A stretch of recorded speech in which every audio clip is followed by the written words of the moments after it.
Et à partir de là, quand on a récupéré cette décision politique, ensuite on va apprendre, ensuite on va échanger, ensuite on va correspondre, on va se lire les uns les autres. Et je pense que ça va faire baisser d'un cran la violence et je suis vent debout contre tout et contre toi et parce que tu penses pas pareil comme un machin. Et puis ensuite, voilà, c'est les conditions nécessaires. On replugue et ensuite on discute et ensuite on apprend. Et est-ce que ça ne veut pas dire, bon là je rentre dans un détail technique, mais c'est sur le fond, est-ce que ça ne veut pas dire que ces trois options, il faut automatiquement obliger le commentaire? Parce que sinon on est dans la logique Facebook, j'aime pas. Et donc avec un raccourci plus ou moins émotionnel, plus ou moins... En tout cas on va vite à n'être que dans des opinions, c'est au-delà des émotions, c'est de l'opinion. Et c'est ça que les universitaires n'aiment pas en général, l'opinion qui n'est pas argumentée. Tandis qu'effectivement, je peux avoir un réflexe, effectivement, je ne veux pas du renseignement, et peut-être qu'en creusant, je me rends compte que, j'en sais rien, je dis n'importe quoi, mais c'est pour étayer mon propos. Et ben mais s'il y a cette obligation, oui, alors je vais aller chercher. S'il n'y a pas d'obligation, ça peut peut-être être un pouillème qui va essayer d'argumenter son propos.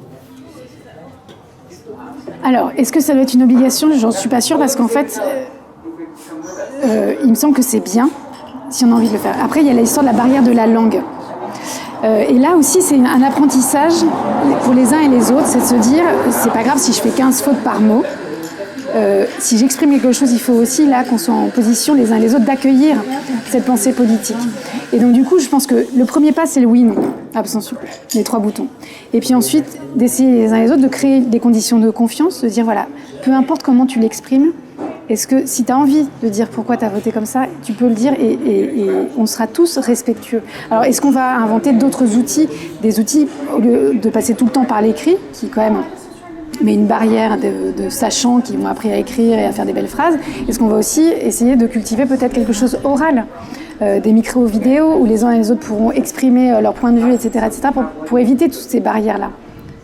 Mais je pense qu'on... En tout cas, ça veut dire que va se questionner comment est-ce qu'on peut arriver à argumenter son propos. Donc, se réapproprier la responsabilité de prendre une décision, c'est une chose.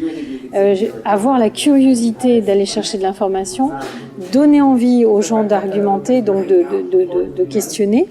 Et puis peut-être de leur donner envie d'améliorer même leur expression. Enfin, il peut y avoir une opportunité à faire progresser des tas de choses, parce que pour avoir accompagné des personnes qui passaient des concours dans différents endroits, j'ai accueilli des gens qui n'avaient pas été bons à l'école, si on peut dire ça comme ça, mais qui avaient une telle motivation sur le contenu que finalement ils étaient maladroits dans leur expression, qu'elle soit orale ou écrite, donc a priori contre une expression.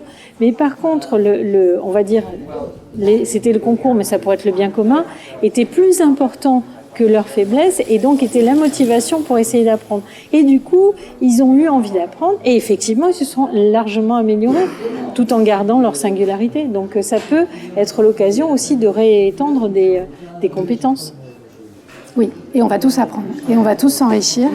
Et c'est aussi ça l'idée, c'est qu'on puisse tous, apprendre, que les uns et les autres partagent leurs connaissances pour pouvoir se décider. Et puis aussi, chacun puisse donc apprendre, produire, coproduire, collaborer. Enfin, voilà, tout ça, ce serait une expérience réussie, quel que soit l'aboutissement ou pas, voilà, peu importe. Déjà, si à chaque fois qu'on participe à un moment du mouvement, que ce soit un vote, que ce soit une réunion, que ce soit voilà, chacun puisse ressortir en ayant appris quelque chose et coproduit aussi quelque chose avec d'autres. Ça veut dire aussi une avancée organique, parce que je dis n'importe quoi juste en écoutant là comme ça, je me dis tiens, on voit que tous les grands magazines qui sont en ligne ont cette question des modérateurs, c'est-à-dire qu'il y a les commentaires et au xème commentaire, il peut, pas toujours, mais il peut y avoir des dérives dans la façon de dire, etc. Donc ça peut amener à des modérateurs qui peuvent relancer le débat de façon à assouplir les passions et à savoir les gérer autrement, par exemple. Et peu importe si ce que je dis est juste ou pas, c'est juste la question de dire, en avançant, en marchant, c'est aussi ce pilotage organique, dire « Oula, il se passe ça là, il faut pouvoir y réagir », ce qui veut dire aussi des personnes qui vont être à disposition pour savoir vers quoi il faut pouvoir agir et à quoi il faut répondre aussi dans ce projet-là. Oui, surtout garantir un débat serein en fait. C'est voilà, que chacun se sente bien, encore une fois, dans ses ponts, peu importe son niveau d'études ou sa façon d'écrire ou pas, peu importe. Voilà, des modérateurs seraient là pour garantir des conditions sereines et de respect mutuel, peu importe les points de vue, peu importe la façon de les dire et tout. Il faut essayer de faire en sorte que chacun puisse s'épanouir dans simplement l'expression de sa pensée politique et pour le monde. Et voilà, c'est tellement important. Alors j'ai bien entendu que tu étais plus focalisée sur le présent que sur dans 25 ans.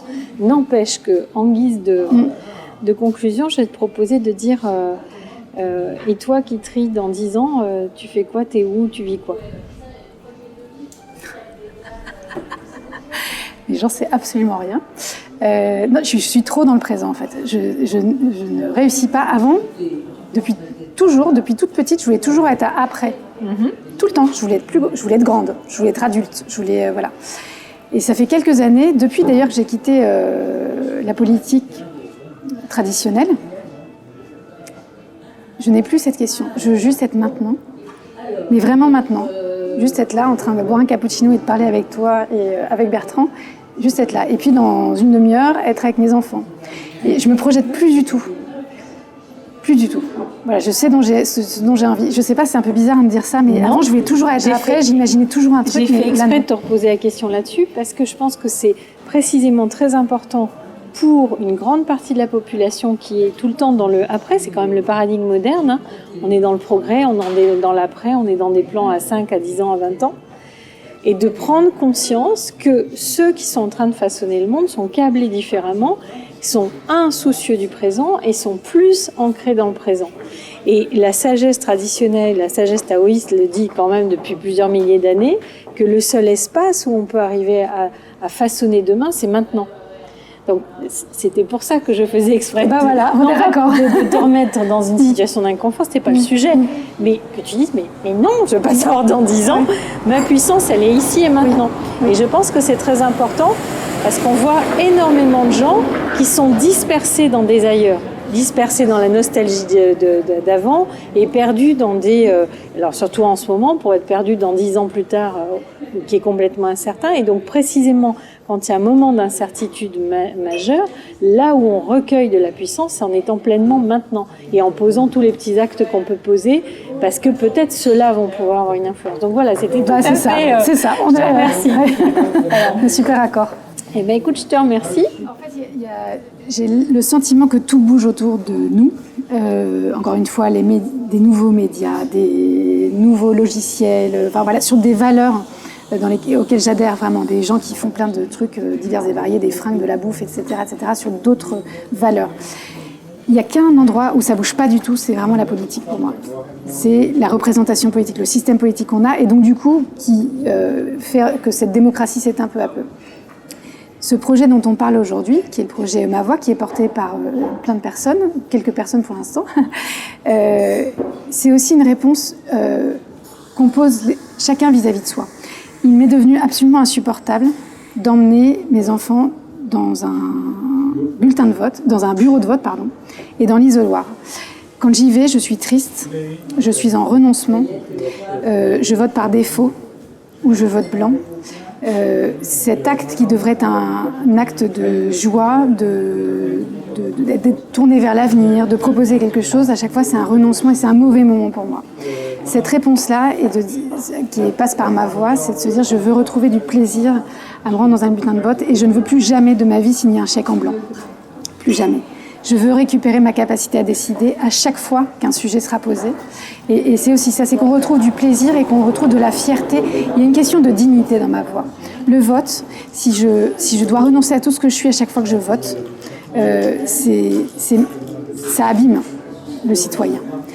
Je veux que les uns et les autres, on puisse retrouver du plaisir à se rendre dans un isoloir, à ouvrir sa petite enveloppe, mettre son bulletin et la poser dans une urne. Voilà. Et il y a de ça. Il y a retrouver du plaisir dans ce débat démocratique, le plaisir de discuter ensemble, de décider ensemble, peu importe, oui, il y en a qui seront d'accord, pas d'accord, mais peu importe. Mais en tout cas, il y a cette notion-là.